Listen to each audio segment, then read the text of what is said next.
मध्य Asia के आसमान में जहां दुनिया की 3 महाशक्तियों रूस, चीन और अमेरिका की नजरें घड़ी हैं, वहां भारत ने एक ऐसी कूटनीतिक बाजी खेली है जिसने जियोपॉलिटिक्स के सारे समीकरण बदल दिए हैं। ये खेल तजाकिस्तान की जमीन पर मौजूद आईनी एयरबेस का है, एक ऐसा रणनीतिक ठिकाना जो अफगानिस्तान के बिल्कुल मुहाने पर बैठा है। 2025 की इस सबसे बड़ी जियोपॉलिटिकल हलचल में भारत ने चुपचाप इस बेस से अपना बोरिया बिस्तर समेट लिया है। लेकिन ये कोई मामूली वापसी नहीं है, ये एक ऐसा मास्टर स्ट्रोक है जिसने भारत के सबसे पुराने दोस्त रूस के लिए एक अभेद्य किला तैयार कर दिया है और अमेरिका के सारे मंसूबों पर पानी फेर दिया है। जब दुनिया ये बहस कर रही थी कि भारत यूक्रेन जंग के बाद रूस से दूर जा रहा है, तब भारत ने पर्दे के पीछे दोस्ती की एक ऐसी मिसाल कायम की है जिसने व्हाइट हाउस में बैठे रणनीतिकारों के होश उड़ा दिए हैं। सबसे पहले ये समझिए कि ये आईनी एयरबेस है क्या भला। ताजिकिस्तान की राजधानी दुशांबे के पास मौजूद ये कोई मामूली हवाई पट्टी नहीं है, ये मध्य एशिया का वो रणनीतिक छज्जा है जहां से आप पूरे अफगानिस्तान, पाकिस्तान के उत्तरी इलाकों और यहाँ तक कि चीन के शिंजियांग पर भी नजर रख सकते हैं। 90 के दशक में जब अफगानिस्तान में तालिबान का पहला दौर चल रहा था, तब भारत ने नॉर्दर्न अलायंस यानी तालिबान के खिलाफ लड़ने वाले अहमद शाह मसूद के लड़ाकों का साथ दिया था।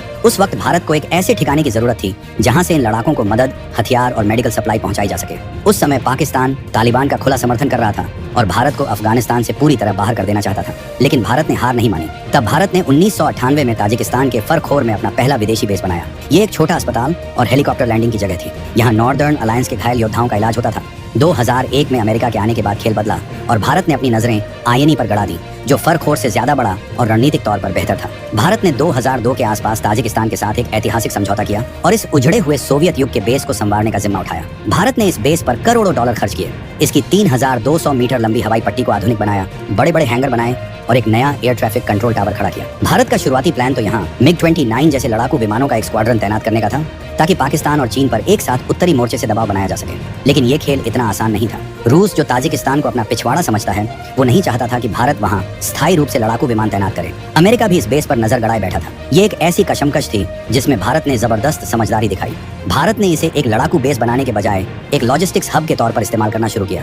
यहाँ भारतीय वायुसेना के Mi-17 हेलीकॉप्टर तैनात किए गए। इन हेलीकॉप्टरों का काम ताजिक सेना को ट्रेनिंग देना और अफगानिस्तान में चल रहे भारत के खरबों डॉलर के डेवलपमेंट प्रोजेक्ट्स जैसे सलमा डैम और वहाँ की संसद को मदद पहुंचाना था। ये बेस 20 सालों तक भारत के लिए मध्य एशिया में पावर प्रोजेक्शन का एक मूक प्रतीक बना रहा। ये भारत की वो आंख थी जो दुश्मन के हर मूवमेंट पर नजर रखे हुए थी। लेकिन 2021 में सब कुछ बदल गया। अगस्त 2021 में अमेरिका ने अफगानिस्तान से अपनी सेनाओं को जल्दबाजी में वापस बुलाया और तालिबान ने काबुल पर कब्जा कर लिया। जिस नॉर्दर्न अलायंस के सहारे भारत वहां टिका था, वो ताश के पत्तों की तरह बिखर गया। अफगानिस्तान में भारत की मौजूदगी रातों रात शून्य हो गई। अब सवाल ये उठा कि जिस बेस का मुख्य काम अफगानिस्तान को सप्लाई पहुंचाना था, जब अफगानिस्तान में ही भारत का कोई दोस्त नहीं बचा, तो उस बेस का क्या काम। भारत के सामने 2 रास्ते थे, या तो ताजिकिस्तान पर अरबों डॉलर खर्च करके इस समझौते को आगे बढ़ाया जाए या फिर चुपचाप वहां से निकल लिया जाए। 2023 की शुरुआत तक भारत ने अपना सारा सामान, अपने सैनिक और अपने हेलीकॉप्टर वहां से वापस बुला लिया। दुनिया भर के डिफेंस एक्सपर्ट्स ने इसे भारत की हार बताया। उन्हें लगा कि भारत ने मध्य एशिया का मैदान छोड़ दिया है, चीन और पाकिस्तान की जीत हुई है। लेकिन असली खेल तो अब शुरू हुआ था, जिसकी भनक किसी को नहीं लगी। भारत के बेस खाली करते ही वो हुआ जिसने अमेरिका और चीन दोनों को चौंका दिया। सूत्रों के मुताबिक आईनी एयरबेस पर अब रूसी सेना ने कमान संभाल ली है। ये कोई इत्तेफाक नहीं था, ये एक सोची समझी रणनीति थी। ये भारत का अपने सबसे भरोसेमंद दोस्त रूस के लिए एक मास्टर स्ट्रोक था। इसे समझिए, 2022 से रूस यूक्रेन में एक भीषण जंग लड़ रहा है। अमेरिका और पूरे पश्चिमी जगत ने रूस को आइसोलेट करने, उसे अलग थलग करने के लिए एड़ी छोटी का जोर लगा दिया है। हर कोई रूस पर आर्थिक प्रतिबंध लगा रहा था। पश्चिम को पूरी उम्मीद थी कि भारत, जो अमेरिका के क्वाड का हिस्सा है, वो भी रूस से दूरी बना लेगा। उन्हें लगा था कि भारत अब अमेरिकी खेमे में पूरी तरह आ चुका है। लेकिन भारत ने न सिर्फ रूस से रिकॉर्ड तोड़ सस्ता तेल खरीदा, बल्कि अब 2025 में उसे मध्य एशिया का सबसे रणनीतिक एयरबेस गिफ्ट में दे दिया। ये पुतिन के लिए किसी तोहफे से कम नहीं है। ये उस वक्त दिया गया तोहफा है जब रूस को दोस्तों की सबसे ज्यादा जरूरत थी। ये बेस रूस के लिए इतना जरूरी क्यों है? क्योंकि रूस के लिए ताजिकिस्तान उसकी सॉफ्ट अंडरबेली है, यानी सबसे कमजोर हिस्सा। अफगानिस्तान में तालिबान के राज के बाद ISIS के जैसे खूंखार गुटों का खतरा मध्य एशिया में कई गुना बढ़ गया है। रूस को डर है कि ये अस्थिरता ताजिकिस्तान के रास्ते रूस के अंदर तक पहुंच सकती है। रूस की खुद की 201वीं मिलिट्री डिवीजन ताजिकिस्तान में पहले से मौजूद है, लेकिन आईएनई जैसा आधुनिक बिल्कुल तैयार एयरबेस मिलना, जहां से रूसी लड़ाकू विमान और हेलीकॉप्टर पूरे अफगानिस्तान पर 24 घंटे निगरानी रख सकते हैं, ये रूस की सुरक्षा के लिए एक गेम चेंजर है। भारत अगर चाहता तो इस बेस के लिए अमेरिका से मोल भाव कर सकता था। वो चाहता तो चीन को छिड़ाने के लिए इसे किसी और को सौंपने की बात कर सकता था। लेकिन भारत ने ये बेस सीधे अपने दोस्त रूस की झोली में डाल दिया। ये है नया भारत, जो एहसान फरामोशी नहीं करता। ये उसी दोस्ती का हक अदा करना है जो रूस ने 1971 की जंग में अमेरिका का 7वां बेड़ा रोक कर निभाई थी। ये उसी दोस्ती का कर्ज है जो रूस ने कश्मीर के मुद्दे पर UN में बार बार वीटो लगाकर या भारत को परमाणु बम बनाने में मदद करके निभाई थी। आज जब रूस को दुनिया में दोस्तों की जरूरत है, तब भारत ने सीना ठोक कर ये दिखा दिया कि कौन असली दोस्त है। भारत का यह कदम रूस कभी नहीं भूलेगा। ये कूटनीतिक निवेश भारत को आने वाले दशकों में रक्षा, ऊर्जा और अंतरिक्ष के क्षेत्र में ऐसा फायदा दिलाएगा जिसका अंदाजा भी अमेरिका नहीं लगा सकता। अब आते हैं कहानी के सबसे दिलचस्प किरदार पर, अमेरिका।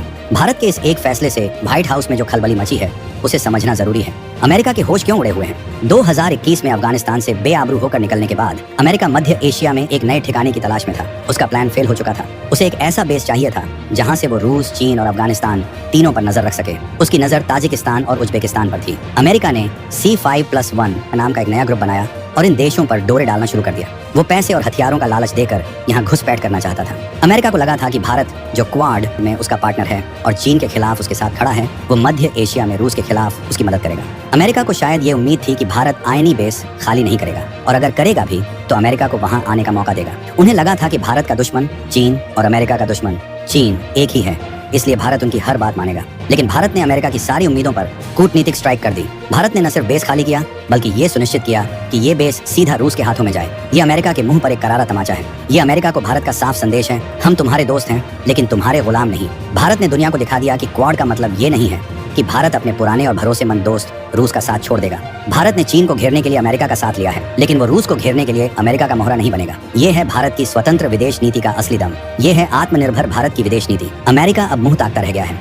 मध्य एशिया में घुसने का उसका सबसे बड़ा शॉर्टकट यानी आयनी एयरबेस अब उसके सबसे बड़े दुश्मन रूस के कब्जे में है और ये खेल रचा है खुद अमेरिका के दोस्त भारत ने। इसे कहते हैं असली मास्टर स्ट्रोक। भारत ने एक तीर से दो शिकार किए, रूस से दोस्ती भी निभाई और अमेरिका को उसकी हद भी याद दिला दी। ये वो नया भारत है जो अपनी शर्तों पर दुनिया से रिश्ते निभाता है, किसी के दबाव में नहीं।